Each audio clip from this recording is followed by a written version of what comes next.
150 টাকায় নাকি খুব সুন্দর সুস্বাদু খাবার পাওয়া যায়। চলো সেটাই দেখবো আজকে। মায়াপুরে এসেছি, দেখো এই যে টিকিট কেটেছি 150 টাকা করে থালি। এবার চলো আমরা দেখবো কি কি এখানে খাওয়া। এখানে সবাই এখান থেকে কেনাকাটা করে খাওয়া দাওয়া করে। দেখো এখান থেকে প্রসাদটা নিয়ে নেওয়া হবে, এই যে, আর এখান থেকে করে খাওয়া দাওয়া হবে।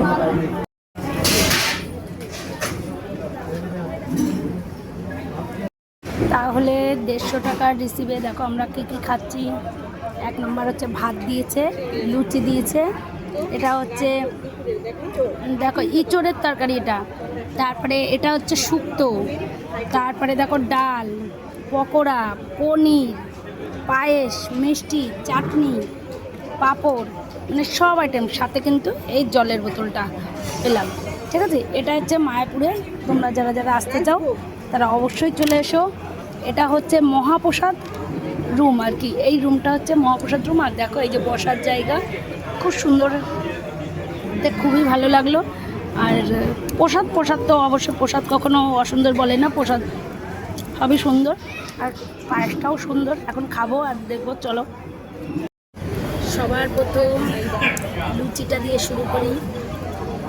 দিদি কেমন লাগছে? ভীষণ ভালো, আমার সাথে এসে ভালোই লাগলো। তাহলে ভীষণ ভালো একদম ওই যে সোমা, তারপরে দেখো যে বাবার হচ্ছে ওই জায়গায় মাসি আছে, আমরা সবাই মিলে এসেছি। আর সত্যিই খুব আনন্দ করছি আর খুবই ভালো লাগছে।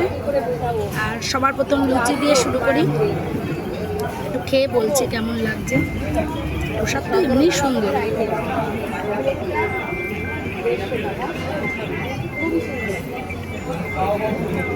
চলে এসো। তুই দারুণ খেতে।